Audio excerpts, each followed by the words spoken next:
All right, as we know, we are just over a week away now from UFC 274. Charles Oliveira defending the lightweight title against Justin, the human highlight reel Gaethje. Now, I cannot wait for this fight for a multitude of reasons. I mean, it's just a great fight. I mean, Justin Gaethje is one of the most exciting fighters in the UFC today. I mean, just think back to UFC 268. That fight that he had with Michael Chandler was absolutely ridiculous. I mean, what a way to start a main card. I was there live. There's a video of me live there with Brantendo. If you haven't seen that one, check it out. Just a phenomenal night, a phenomenal card, but that fight stole the show. One of the best fights ever, Justin Gaethje. Fight of the year, fight of the UFC, potentially just all out war from start to finish. And the reason I'm bringing this up is because that fight shows what Justin Gaethje is willing to go through, what the man is willing to endure to win a fight, and of course, to become a champion. Now, of course, anyone that fights, anyone that started wrestling at such a young age or martial arts as a kid, and they end up becoming a professional, they want to fight for the UFC lightweight championship or any belt, any weight class. They want to be the champ. It's as simple as that. And that is a fire that burns brightly, that burns deeply, strongly. It's a fucking hot fire that burns in his chest or his heart, wherever it is, moving away from the fire talk. Listen, Gaethje wants to be the champ, wants to beat badly. As we know, he did get a shot. He went on a 4 or 5 fight win streak, got a chance to go up against the great Khabib Nurmagomedov, but it didn't go his way. Had a great first round, you know, back and forth affair, but ultimately Khabib took him down, choked him out, got the triangle choke. Khabib actually said that he took it easy. He didn't want to break his arm because Justin's father was there and went for the triangle choke instead. I mean, if that's not a backhanded compliment or something, I don't know what is. Now, after that fight, he had to regroup, and that is the fight that I talked about against Michael Chandler. Now, along his way to getting that first fight against Khabib Nurmagomedov when he challenged for the belt, he beat James Vick, Edson Barboza, Donald Cerrone, and Tony Ferguson. All great fighters, but of course, they're not on the run that Charles Oliveira is. Charles, as we know, has the most submissions in the UFC. He's beaten a ton of great fighters last time out against, well, Michael Chandler. He beat him for the belt. He also beat Dustin Poirier when he defended it. Now, speaking of Dustin Poirier, this is something that I think, with respect, that Gaethje is going to be aware of, because world title fights do not come around very often. Okay, they're hard to get. This is not the first. This is the second. Now, Dustin Poirier, he was absolutely devastated when he didn't win the first time against Khabib. I even spoke to him and he said, listen, I'm not done. And he did get to fight for it again. He went up against Charles Oliveira and sadly he lost that fight. Will Dustin Poirier ever fight for the belt again? I don't know. Maybe he will. I think he's good enough. You never know. Time will tell. But as I say, title fights do not just fall out of the air. They have to be earned and they're extremely hard to get. And certainly in the lightweight division, which is the most stacked division in the entire UFC, there's so many other people that want a shot. Beneil, there's Islam Makhachev. I mean, the list bloody goes on. I can't think of any right now. But still, you get my point though. It's true. So if Justin Gaethje loses this fight, it's going to be a long time, if ever, that he gets another shot. But that can be a good thing. That can be motivation. That can push him in training camp. You got to be careful that you don't overtrain though. When you want something so badly, you're like, I'm going to run at 4 a.m. I'm going to spar hard every day. I'm going to lift weights. I'm going to do everything like a maniac. That can cause you to overtrain. Caring about something and wanting it too much can cause you to act incorrectly, to train when you should be resting, you know what I mean, to not have the recovery days, to see your opponent on social media training or hitting pads and you think, that's it, I gotta run. As my longtime coach and mentor, Jason Perillo, always said, it takes confidence to take a day off. Now, anyway, all that aside, let's look at Justin Gaethje, because he's been incredible ever since he came to the UFC. Got a record of 23-3. Those losses came against Eddie Alvarez and Dustin Poirier, which were two absolutely brutal fights. And of course, the one against Khabib. Now, other than that, this man has been all out action, all out money every single time. Now, Justin Gaethje, some people, if you follow the sport, you know this, but some casuals might not know this. The man is an insane wrestler. He was a state champion, represented his college in Arizona many, many times. A phenomenal wrestler, but he doesn't really use it. We don't see it because he likes to fight with the fists. You know, he likes to knock people out and then he likes to get on the cage and do a bloody jumping back flip onto the canvas. Every time I see that, I'm always like, oh my God, Justin, you're going to blow your knees out.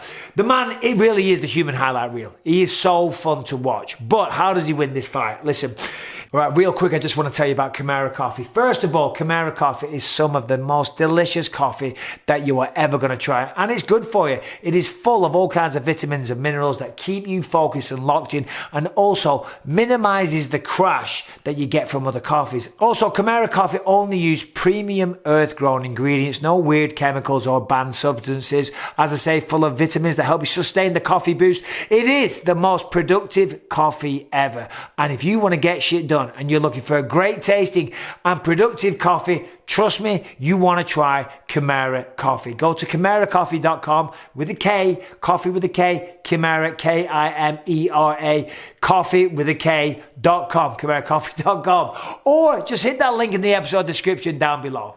If he uses the wrestling and takes down Charles Oliveira, that could be dangerous. As we know, Charles is the best submission practitioner that the UFC has ever seen. Okay, but it doesn't mean that he can't win a fight down there. Just look at the last time that Charles Oliveira was beaten. That was against Paul Felder, the Iron Lung himself. Charles Oliveira went out, knew he had the grappling advantage, expelled a lot of energy getting those takedowns, and he was successful, and he actually had Felder in a few bad positions. But Felder managed to fight out of them all, kept his composure, stayed calm, and got top position on a number of occasions, controlled the arms, started landing elbows. In the second round, same again.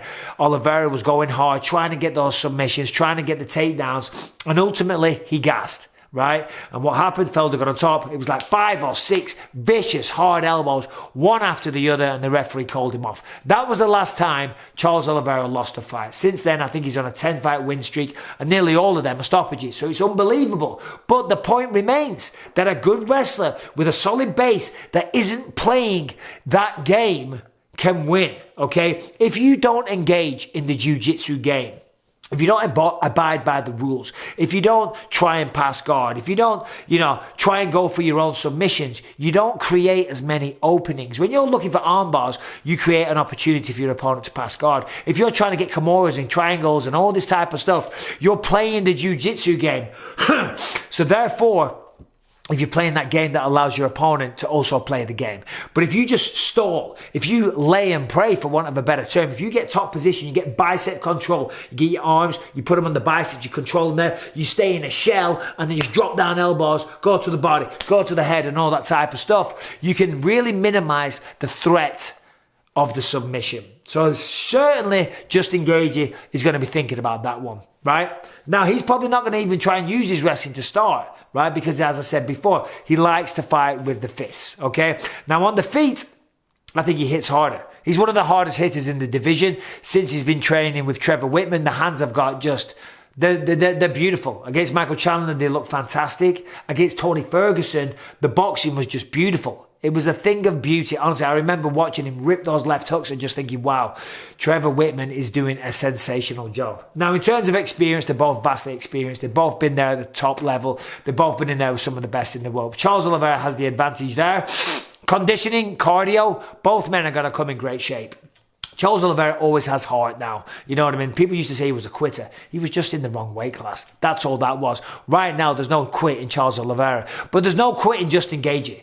No. Certainly coming into this one, which could be the last chance he ever gets to fight for the championship of the world. That is a big deal. When you're a lifelong fighter, wrestler, now one of the world's best mixed martial artists, that's a huge, huge thing to accomplish. It never goes away, right?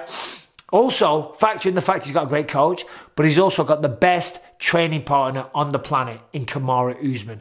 Kamaru's the pound for pound number one. Kamaru's a fantastic wrestler. Kamaru's a bigger guy. He can strike well, he can wrestle well. Now, of course, he hasn't got the jiu-jitsu prowess of a Charles Oliveira, but you can find lots of good jiu-jitsu guys to put you under pressure. So I'm assuming he's been bringing in lots of guys. He's pushing himself to the limit. He's training with Kamaru Usman. I mean, these are all big things, but this controls everything. And yeah, Charles Oliveira, he's saying that Justin Gaethje is talking a lot of shit. In fact, I'll read it out right here. Justin Gaethje is coming up with a lot of bullshit. Poha, said Oliveira during a recent interview. I think that's what he's trying to do, to win the mind game. But it makes no difference to me. I learned that we both have 2 ears to listen with, but we also have to let it out. If he thinks he can beat me in a standing fight, try and knock me out. If he thinks he's a better wrestler than me, then try and take me down. Okay, so it sounds like Charles is talking a bit of shit as well. Either way, they're both talking shit. They're both 2 of the best in the absolute goddamn world. One of them the champ, one of them the #1 contender.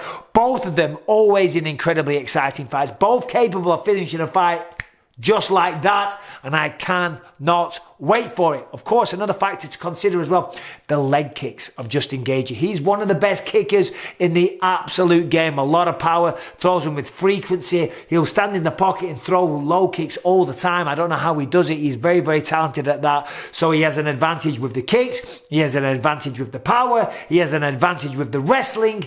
But Charles Oliveira has an advantage with the jiu-jitsu, maybe the heart with the experience, maybe the psychological advantage coming in as the champion. In terms of a pick, I don't know. I'm going to watch some more tape. I'm going to watch the countdown show, and I'll come back. I'll give you a prediction video next week. But I'm a little bit excited for this one, as you can tell. Anyway, thank you for watching. Subscribe, ring the bell, all that good stuff. And I'll be back real soon. Take care.